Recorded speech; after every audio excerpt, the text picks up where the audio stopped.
Hi guys, Mila Tarot here. Welcome back po for another mabilisang tarot. So, ang titingnan po natin ngayon ay kung anong mensahe sa inyo ng person ninyo ngayong Pasko. Pwedeng ito yung naiisip niya or nararamdaman niya towards you na maaaring hindi niya masabi-sabi sa'yo.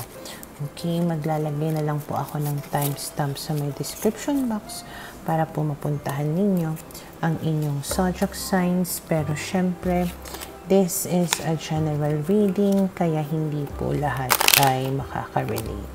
Okay, so pwede nyo na pong puntahan ang inyong mga zodiac signs habang binabalasa ko ang mga baraha.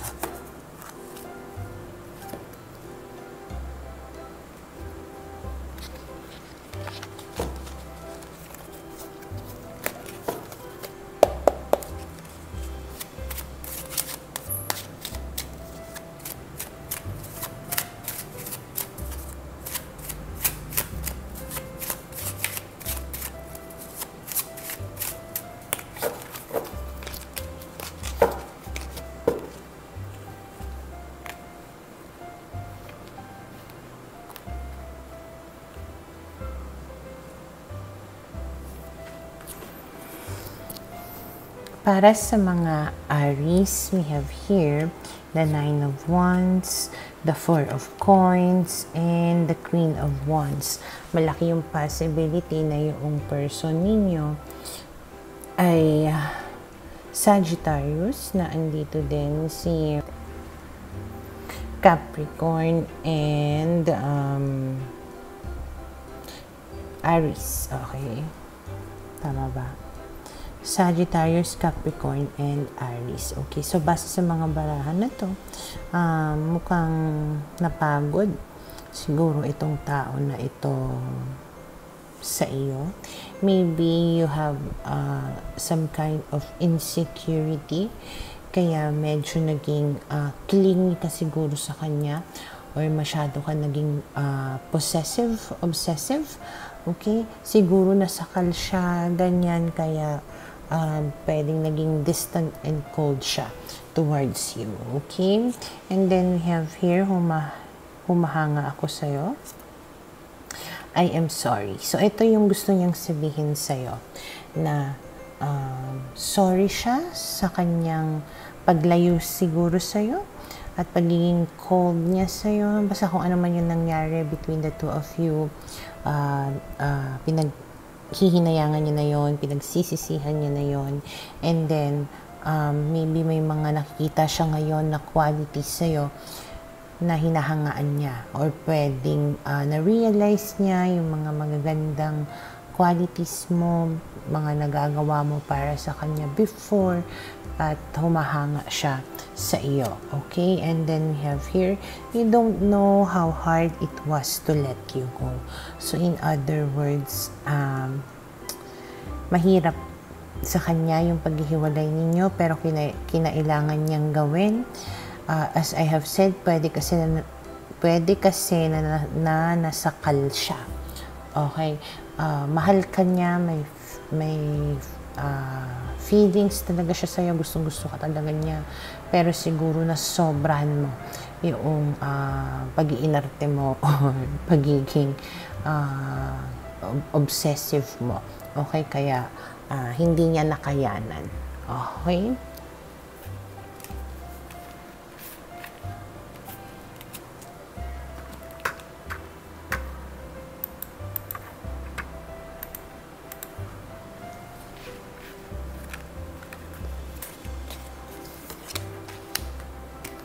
Para sa mga Taurus, we have here the 3 of Coins, the 4 of Wands, and then we have here the Page of Swords. Malaki yung possibility na yung person ninyo ay air sign, Gemini, Libra, Aquarius, na andito din si Aries, and na andito din si Capricorn. Okay, so base sa mga barahan na to, pwedeng itong taon na to, ini-stalk ka pa niya hanggang ngayon.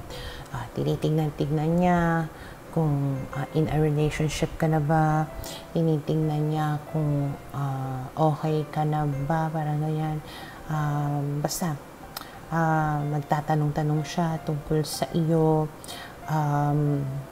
Parang gusto niya kasi na makipagbalikan sa'yo, makipag-ayos. Okay, malaki rin yung chance na this is somebody na you are already married with. Pwedeng naghiwalay kayo, nag-divorce kayo, ganon. Pero parang gusto niyang ayusin yung marriage ninyong dalawa. Okay?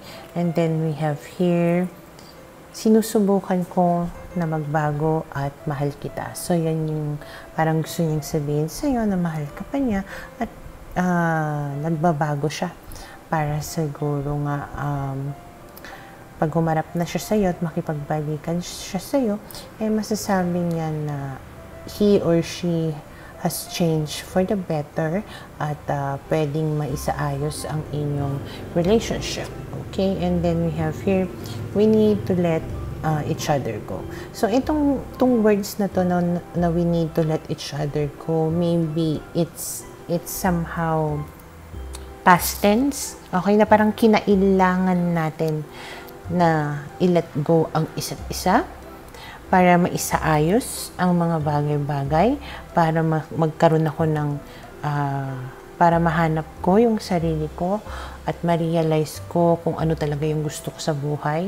At dahil sa nagkahiwalay tayo, nagkalayo tayo, na-realize ko yung mga dapat ko na baguhin, na-realize ko na mahal pa kita at gusto kong makipagbalikan sa'yo. Okay?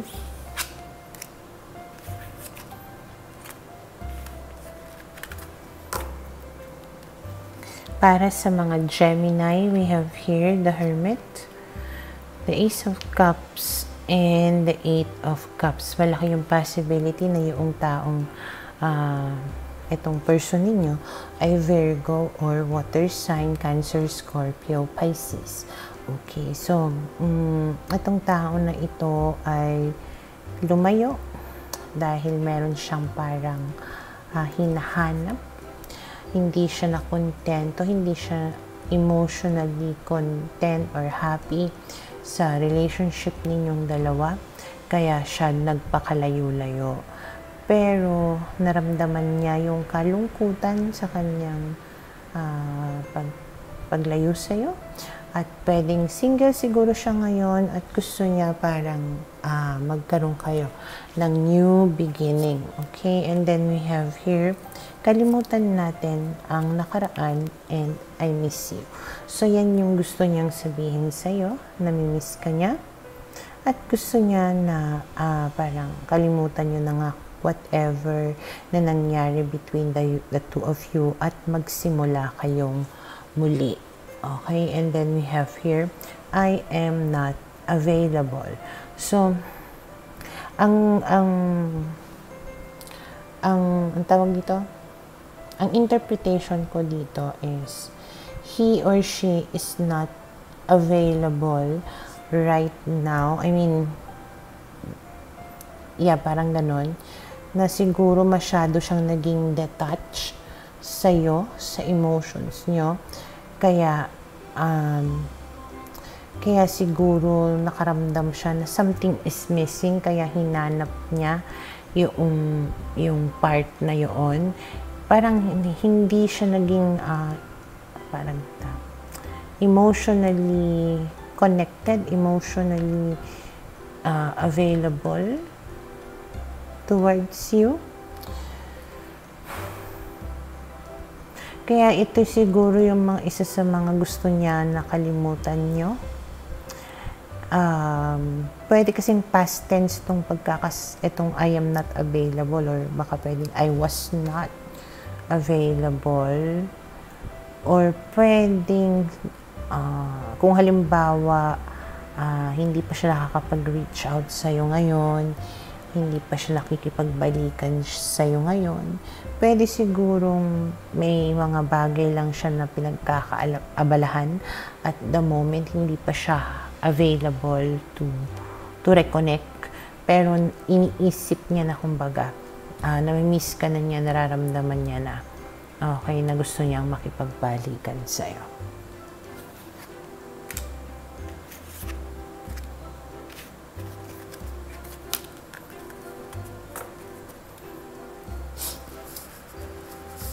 Para sa mga Cancer, we have here the Page of Coins, the Sun, and we have here the Five of Coins. Malaki yung possibility na yung tao na ito ay Earth sign, Taurus, Virgo, Capricorn, and fire sign, Aries, Leo, Sag. Okay? So, itong tao na to, maaaring ginost ka, inabandon na ka, iniwanan ka. So, gusto niyang mag-reach out sa'yo, mag-message, okay? At pwedeng hangad niya na magbigay sa'yo ng kaligayahan. Okay? And then we have here, mahal na akong iba, pagbigyan mo sana akong muli. Okay, medyo contrasting yun, no? So, may chance na itong tao na ito ay married to somebody else. May karelasyon na iba. Pwedeng ikaw yung third party na pinagbibigyan mo siya palagi. Okay, kaya kanya inabando na dahil nga meron siyang iba. Okay. At siguro hindi niya maiwan-iwan yon para sa'yo kasi nga mahal niya. Pero gusto niyang magkaroon pa rin kayo ng connection at umaasa siya na pagbibigyan mo siya. So, alam mo kumbaga yung situation niya at pinagbibigyan mo siya. Maaaring palagi ka nitong pinapangakuan ng mga kung ano-ano na naniniwala ka naman kaya nagiging masaya ka. Okay? And then we have here, I hide behind material things. So, pwedeng pinupunan ka nitong tao na to ng mga material na bagay para mapunan, kumbaga, yung mga pagkukulang niya sa'yo.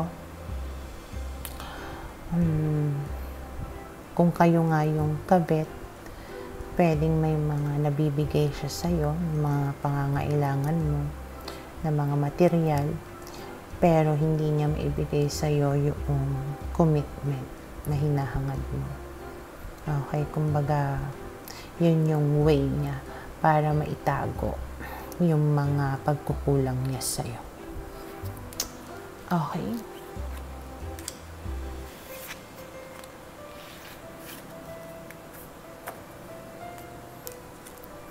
Para sa mga Leo, we have here the Star, the Knight of Wands, and we have here the Queen of Coins. Malaki yung possibility na itong tao na ito ay Aquarius, na andito din si Sagittarius, and nandito rin si Capricorn. So, base sa mga barahan na to, parang umaasa itong tao na ito na magkaroon pa ulit kayo ng connection.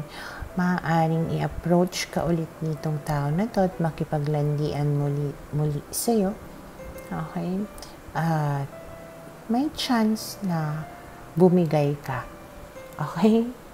And then we have here, nagsisisi na ako sa nagawa ko.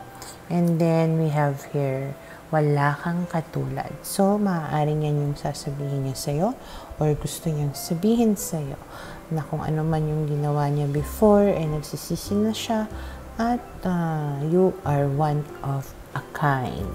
And then we have here, I lost myself for a little while. So, yan yung parang excuse niya.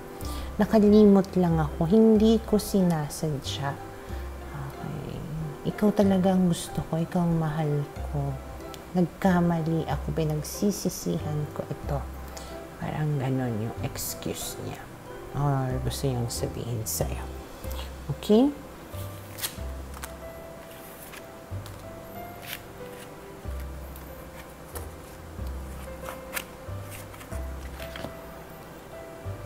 Para sa mga Virgo, we have here the Six of Cups, the Ace of Coins, and we have here the Page of Cups. Malaki yung possibility na yung tao na ito ay Earth sign, Taurus, Virgo, Capricorn, na andito din ang water sign, Cancer, Scorpio, Pisces. So, base sa mga barahan na to, parang gusto niya makipag-reconcile with you at magkaroon kayo ulit ng committed relationship with each other. So, gusto nito na mag-message, mag-reach out sa'yo para sabihin sa'yo ang kanyang nararamdaman. Okay, and then we have here, gagawin ko ang lahat para sa'yo. Sana'y patawarin mo ako. So, ayun, may ginawa nga itong kasalanan sa'yo in the past at umaasa siya na bibigyan mo siya ulit ng chance na magkabalikan kayo at gagawin niya ang lahat para balikan mo siya. Okay? And then we have here, I want to feel that way again. Okay? So maybe na namimiss ka niya, naaalala niya yung mga bagay-bagay na ginawa ninyo noon, or naalala niya how it feels like to be with you. Kaya gusto niyang maramdaman yon muli. Kaya siya makikipagbalikan sa'yo. Okay?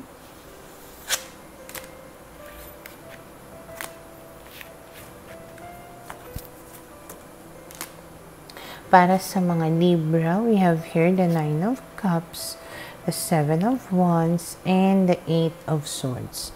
Malaki yung possibility na itong tao na ito ay Pisces, na andito din si Gemini, and we also have here 7 of Wands is Aquarius. No, hindi Aquarius. 7 of Wands is Leo. Okay? So, base sa mga barahan na ito, this is somebody na pagkaantay-antay mo na bumalik sa'yo. Pero medyo may pagka-stubborn, matigas itong tao na ito. Na kung ano man yung naging desisyon niya noon, talagang pinaninindigan niya. And ikaw naman, nahihirapan kang umalis dyan sa situation na yan. Kasi nga, you keep on hoping and hoping na babalikan ka nitong tao na ito. Okay? And then we have here, gusto kitang makita.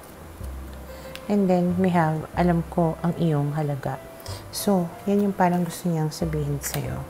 Alam naman niya talaga kung ano yung value mo. At, yan nga lang.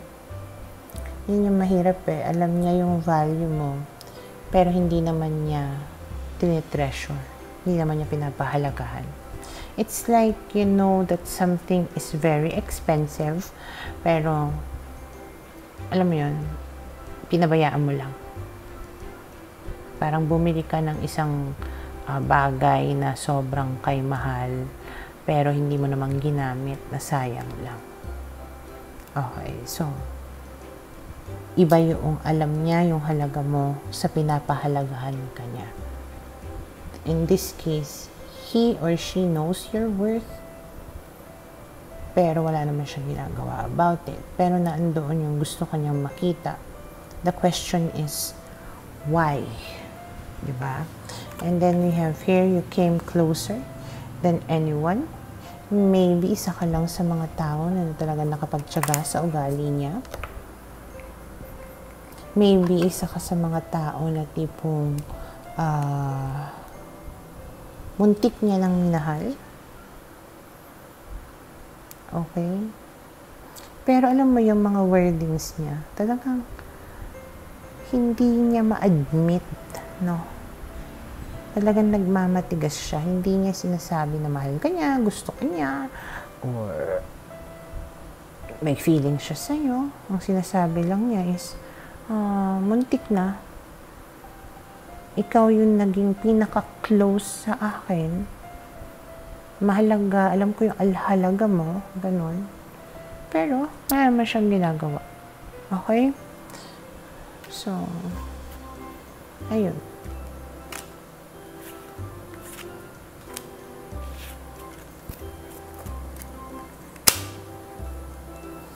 Para sa mga Scorpio, we have here, we will be together again. We have here 2 of Wands, the Empress, and we have here the Page of Wands.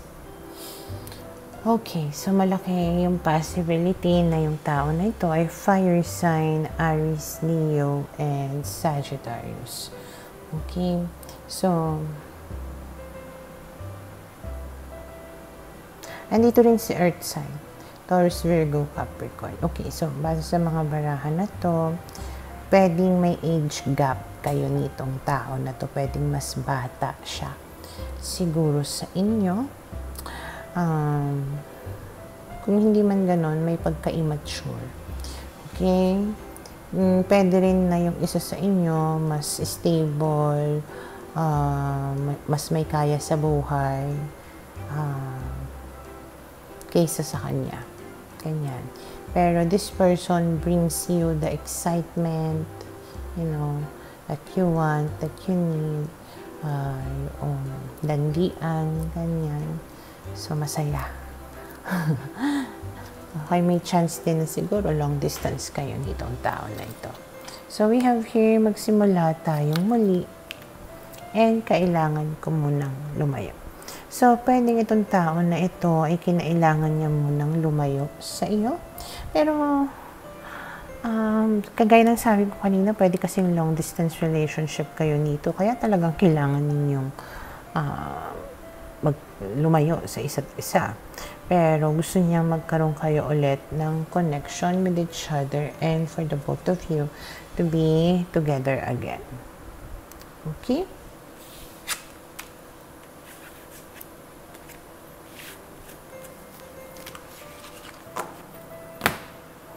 Para sa mga Sagittarius, we have here the Four of Cups, the Emperor, and we have here the Death card. Malaki yung possibility na yung tao na ito ay Cancer, Aries, and Scorpio.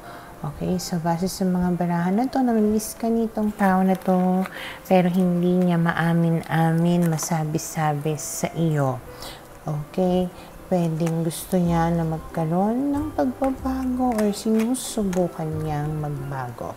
Okay, and then we have here, hindi na natin ito maayos. Ikaw ang gusto ko na makasama. So, ang nagigets ko dito, maybe akala niya nun, hindi na ninyo maayos yung relationship ninyo. Okay? Pero biglang na-miss ka nga niya. Hindi niya ma-admit sa'yo na mali siya kasi may ma-pride siya eh. Pero sinusubukan niya, kumbaga, na ayusin yung sarili niya, sinusubukan niya na magbago. Okay, pero hindi niya yun syempre inaamin sa'yo. Kasi nga ma-pride eh.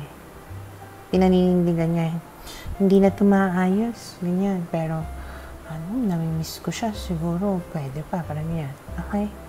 Na-realize niya na ikaw lang talaga yung gusto niya na makasama. Pero pinapairal niya yung pride niya. And then we have here, I replay our conversations over and over. So, talagang na-miss ka niya, naaalala niya yung mga moments ninyo, yung mga pinag-uusapan ninyong dalawa. But still, hindi niya yon ma-admit sa sarili niya or sa iyo. Okay?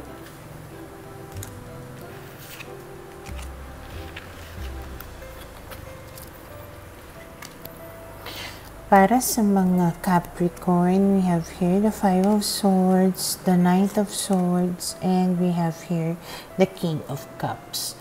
Malaki yung possibility na yung tao na ito ay Aquarius, na andito din si Gemini, and nandito din si Scorpio. So, base sa mga barahan na to, this is somebody na mahal ka naman itong tao na ito. Yung nga lang, sadyang may pagkasinungaling. Okay? Masyado siyang, how do you say this? Padalos-dalos sa kanyang mga pinaggagawa at pagsasalita at nakaka-hurt. Pero, mahal ka naman niya. Okay? Pero, sinungaling lang talaga kasi siya. Okay? And then we have here, hindi pa ako handa para sa'yo. Kailangan kita. Okay, so may pagka-selfish. Okay? Kung saan siya nagbe-benefit. Gusto ka niya, kailangan ka niya, pero hindi pa siya ready for you. Hindi pa siya handa na mag-commit. Mahal ka niya, pero sadyang hindi pa siya ready for a serious relationship. Kaya siguro napaka-careless niya. Sinungaling niya. May mga ginagawa ito na makikita mo talaga yung pagiging immature niya. Okay? And then we have here, I want you. Yun din yun eh. I need you, I want you, but I'm not ready for you. So ano lang?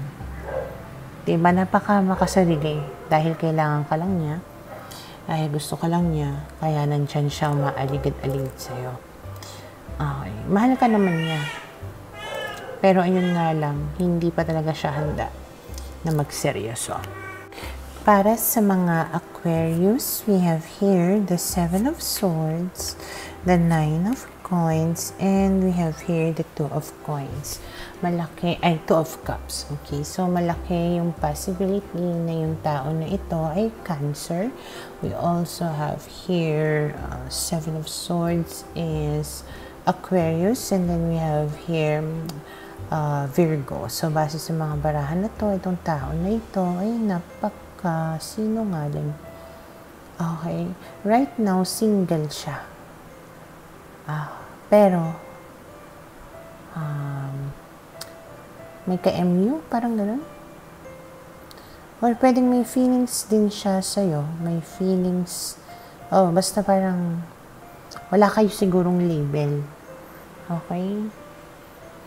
Kasi nga, hindi pa siya ready mag-commit sa'yo. Pwedeng ganun yung situation, okay? Pero tignan natin. We have here, sinabi ko na takot siya sa commitment. Mahirap aminin ang mali ko. So, ma-pride din. So, sinabi ko na dito, may pagkasinungaling. May ginagawa to na kalokohan. Hindi niya maamin sa'yo. Okay, and then single or wala kayong label kasi nga hindi siya ready na mag-commit sa'yo. Okay, and then we have here, I knew exactly what I was doing. So, alam niya.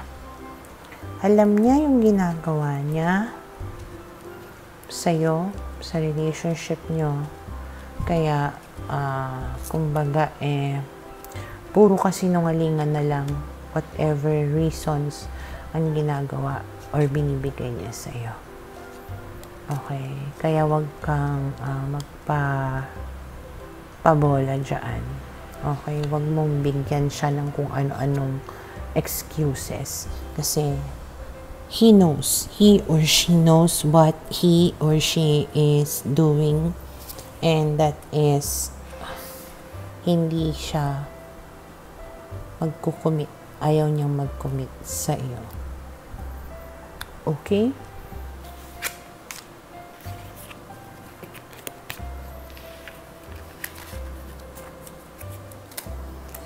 Para sa mga Pisces, we have here the Tower, the Judgment card, and we have here the King of Swords. Malaki yung possibility na yung tao na ito ay fire sign, Aries, Leo, Sag, and nandito din si Aquarius. So, nagkaroon ng matinding kaguluhan between you and this person, and na-realize niya na masyado siyang nakasakit or masyado yung masasakit yung mga pinagsasabi niya sa iyo. Okay? And then we have here, sana'y mahalin mo pa rin ako, and then palayain mo na ako. Okay, so medyo contrasting or magkasalungat yung mga sinasabi niya dito. So, in a way, gusto niyang lumayo sa'yo. Gusto niyang maghiwalay kayo. Pero, parang merong, alam mo yung tipong, sana pag bumalik ako sa'yo ay tanggapin mo pa ako. Sana kahit na lumayo ako sa'yo, mahal mo pa rin ako. Just in case lang na baka bumalik pa ako. Just in case lang na magkamali ako ng desisyon sa paglayo ko at babalik ako sa'yo, sana matanggap mo pa ako.